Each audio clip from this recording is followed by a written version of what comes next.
Des langues.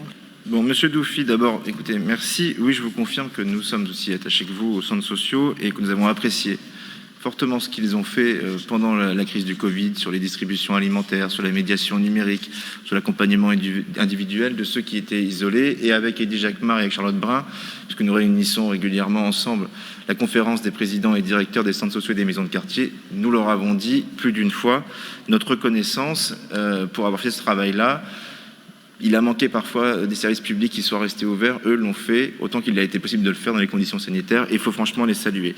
La ville a apporté un soutien, comme vous le savez, exceptionnel l'an passé, de près de 350 000 € aux centres sociaux pour leur permettre de passer la crise. La ville n'a pas rappelé de subventions si les manifestations, les événements, les actions n'avaient pas eu lieu.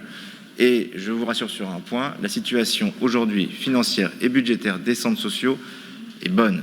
Il y a eu un effet d'aubaine sans doute créé par des dépenses moindres l'an passé et des recettes équivalentes, mais du coup, ça permet d'assurer aujourd'hui une situation financière très, très confortable, ou confortable en tout cas, tout le moins, pour les centres sociaux. Et c'est la ville, pour le coup, qui a pris toute sa part, en vous rappelant qu'avant l'année 2020, donc je mets les 350 000 € à part, il y a déjà eu plus d'1 million d'euros qui ont été apportés en plus en subvention aux centres sociaux entre 2015 et 2020. Et je ne parle pas de la prise en charge des fluides, des locaux à titre gracieux que la ville assure pour les 14 centres sociaux. Si toutes les villes faisaient autant, je pense qu'ils se porteraient mieux globalement. Donc franchement, on n'a pas à rougir de ce qu'on fait. On est vigilant si des difficultés pouvaient se présenter. Aujourd'hui, ce n'est pas le cas. Mais il y a une continuité qui est assurée par les services, notamment sur les enjeux, les équilibres financiers, et notamment les hauts de bilan des centres sociaux qui sont regardés et analysés de près. Donc je vous rassure sur ce point.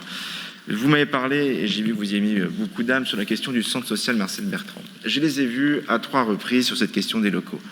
Nous avons aujourd'hui un engagement qui est pris et qui est ferme, donc je peux le dire publiquement, vis-à-vis de la maison de quartier des Bois Blancs dans le cadre de l'ANRU. La ville ne peut pas supporter financièrement, sauf à déséquilibrer ses investissements, 2 projets d'investissement totaux pour 2 nouveaux centres sociaux en même temps. J'ai bien expliqué à Marcel Bertrand que dans la position où nous sommes aujourd'hui, ils ont 5 ans pour construire un projet avec les habitants, avec les adhérents, avec les familles du centre social, pour réfléchir à leur avenir, leur lien aussi avec la maison de quartier Les Moulins, réfléchir à leur territoire d'intervention qui aujourd'hui fait l'objet de l'agrément de la CAF qui pourrait évoluer.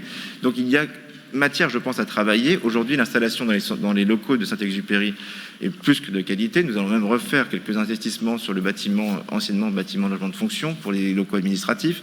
Donc nous assurons l'installation correcte de Marcel Bertrand et l'ordonnons et travaillons avec eux sur un projet à 5 ans pour réfléchir à une nouvelle étape et nous verrons ensuite dans les années suivantes, au-delà du mandat, s'il est possible d'amener un investissement pour créer un nouveau centre social.